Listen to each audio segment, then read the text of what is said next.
നമസ്കാരം, ഞാൻ സൈക്കോളജിസ്റ്റ് ജയേഷ്. നിങ്ങൾക്ക് അസുഖങ്ങൾ പേടിയുണ്ടോ? അങ്ങനെയുള്ളവർക്ക് വേണ്ടിയുള്ള ഒരു വീഡിയോ ആണ് ഇത്. മറ്റുള്ള ആളുകൾക്ക് അസുഖം വരുമ്പോഴേക്കും നമ്മുടെ ശരീരത്തിനകത്ത് ചെറിയൊരു പ്രശ്നങ്ങൾ വരുമ്പോഴേക്കും വല്ലാണ്ട് വേവലാതിപ്പെട്ട് അതൊരു മാരകമായിട്ടുള്ള അസുഖമാണെന്ന് ചിന്തിച്ച് ദൈനംദിന ജീവിതത്തിൽ നിങ്ങളുടെ തൊഴിലിനെയും നിങ്ങളുടെ വ്യക്തി ജീവിതത്തെയും ഒക്കെ ഇത് ബാധിക്കുന്നുണ്ടെങ്കിൽ അങ്ങനെയുള്ള ആളുകൾ തീർച്ചയായിട്ടും ഈ വീഡിയോ കണ്ട് ഇതുമായി ബന്ധപ്പെട്ട ഇൻഫർമേഷൻസ് നിങ്ങളുടെ ലൈഫിൽ അപ്ലൈ ചെയ്യാനായിട്ട് ശ്രമിക്കണം. സാധാരണയായിട്ട് മറ്റൊരാൾക്ക് എന്തെങ്കിലും അസുഖം വരുന്നത് കേൾക്കുമ്പോഴോ അല്ലെങ്കിൽ സ്വന്തം ശരീരത്തിൽ പ്രത്യേകിച്ച് ശരീരത്തിന്റെ ഏതെങ്കിലും ഭാഗങ്ങളിൽ എന്തെങ്കിലും ഒരു അസ്വസ്ഥത വരുമ്പോഴോ അതൊരു മാരകമായിട്ടുള്ള അസുഖമാണെന്ന് ചിന്തിച്ച് വേവലാതിപ്പെട്ട് അവസാനം ഓവർ തിങ്കിങ്ങിലേക്കും നെഗറ്റീവ് തിങ്കിങ്ങിലേക്കും എത്തി സന്തോഷമുള്ള ജീവിതമാണെങ്കിൽ പോലും അതൊരു നരകപ്പ് തുല്യമാകുന്ന രീതിയിലേക്ക് ചിത്രീകരിച്ചിട്ട് അവസാനം ലൈഫ് മൊത്തം പ്രോബ്ലംസ് ആയി വരുന്ന ഒരു അവസ്ഥ ഇന്ന് പല ആളുകൾക്കും കാണുന്നുണ്ട്. സാധാരണ ഇത്തരം ഒരു പ്രശ്നങ്ങളെ നമ്മൾ ഇൽനെസ് ആങ്സൈറ്റി ഡിസോർഡർ എന്നാണ് ഇതിനെ പറയുന്നത്. സോ ഇങ്ങനെയുള്ള ആളുകൾക്ക് ഇത്തരം പ്രശ്നങ്ങൾ ഉണ്ടെങ്കിൽ അതെങ്ങനെയാണ് ഉണ്ടാവുന്നത്, അതെങ്ങനെ പരിഹരിക്കാം എന്നതിനെ കുറിച്ചാണ് സംസാരിക്കുന്നത്. സാധാരണയായിട്ട് മനസ്സിന് ഉറപ്പുകുറവുള്ള ആളുകൾക്കും പാസ്റ്റ് ഹിസ്റ്ററിയിൽ എന്തെങ്കിലും ഒരു അസുഖം വന്ന് പേടിച്ചു പോയതിൻ്റെ ഫലമായിട്ടും ഒക്കെയാണ് പൊതുവെ ഈ ഒരു പ്രശ്നം കൂടുതലായിട്ട് കണ്ടുവരുന്നത്.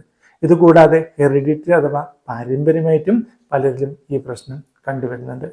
സാധാരണയായിട്ട് ഇങ്ങനെയുള്ള വ്യക്തികൾക്ക് ശരീരത്തിന് എന്തെങ്കിലും ഒരു അസുഖം കാണുമ്പോഴേക്കും അത് പെട്ടെന്ന് തന്നെ പോയിട്ട് ഡോക്ടറെ കൺസൾട്ട് ചെയ്യുക. അതായത് ഒരു പനി വന്നാൽ പോലും സാധാരണ നമ്മൾ ഈ പനി വന്നാൽ എല്ലാവരും നമ്മളൊന്ന് സ്വയമൊക്കെ എല്ലാം ചികിത്സിക്കാനായിട്ട് ശ്രമിക്കും. പക്ഷേ ഇൽനെസ് ആങ്സൈറ്റി ഡിസോർഡറുള്ള വ്യക്തികൾ ഇങ്ങനെ വന്നു കഴിഞ്ഞാൽ ഉടനെ തന്നെ അതിൻ്റെ ഏറ്റവും ഹയർ ആയിട്ടുള്ള ആളുകളെ പോയി കണ്ട് എല്ലാത്തരം ഇൻവെസ്റ്റിഗേഷൻസ് നടത്തിയിട്ടും കുഴപ്പമൊന്നുമില്ല എന്ന് ആദ്യം ഉറപ്പുവരുത്തുന്നു. അങ്ങനെ ചെറിയ കാര്യങ്ങൾക്ക് പോലും ഫ്രീക്വൻ്റ് ആയിട്ട് ഡോക്ടറെ കാണുന്ന ഒരു അവസ്ഥ.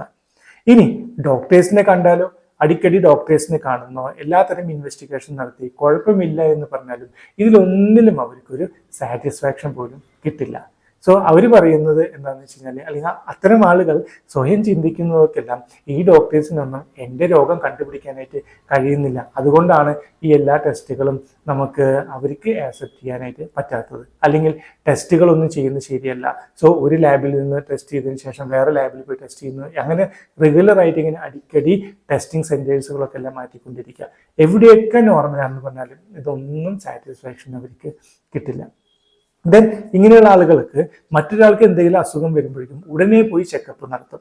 അതായത് ഇപ്പോൾ ഒരു 35 വയസ്സായ ഒരു വ്യക്തിയാണെങ്കിൽ പത്രം എടുത്ത് വായിക്കുമ്പോൾ 35 വയസ്സായ ഒരു വ്യക്തി മരണപ്പെട്ടു എന്ന് കണ്ടു കഴിഞ്ഞാൽ ഉടനെ തന്നെ പോയിട്ട് അത് ഹൃദയ സംബന്ധമായിട്ടുള്ള പ്രശ്നം കൊണ്ടാണ് മരണപ്പെട്ടെങ്കിൽ നേരെ ഇവർ പോയി കാർഡിയോളജിസ്റ്റിനെ കാണും.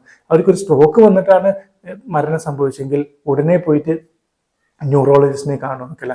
ദെൻ അവർക്ക് ഗാസ്ട്രിക് ഇഷ്യൂസ് കൊണ്ടാണ് അല്ലെങ്കിൽ ഗാസ്ട്രിക് സി അല്ലെങ്കിൽ ഇപ്പോൾ വയർ സംബന്ധമായിട്ട് എന്തെങ്കിലും ക്യാൻസർ അങ്ങനെയൊക്കെ വന്നിട്ടാണ് മരണപ്പെട്ടെങ്കിൽ അതിൻ്റെ ഓങ്കോളജിസ്റ്റിനെ പോയിട്ടെല്ലാം കാണും. സോ ഏതോ ഒരു വ്യക്തിക്ക് എന്തോ ഒരു അസുഖം വന്നു എന്ന് കേൾക്കുമ്പോഴേക്കോ കാണുമ്പോഴേക്കോ വായിക്കുമ്പോഴേക്കോ ഒക്കെ എല്ലാം ഉടനെ അത് എനിക്ക് വരുമെന്ന് ചിന്തിച്ച് ഉടനെ പോയി തന്നെ എല്ലാത്തരം ഇൻവെസ്റ്റിഗേഷൻ നടത്തുകയും അതിൻ്റെ കൺസൾട്ടൻസിനെ കണ്ടിട്ട് ഉറപ്പാക്കുക എനിക്ക് യാതൊരു പ്രോബ്ലവും ഇല്ല എന്ന്.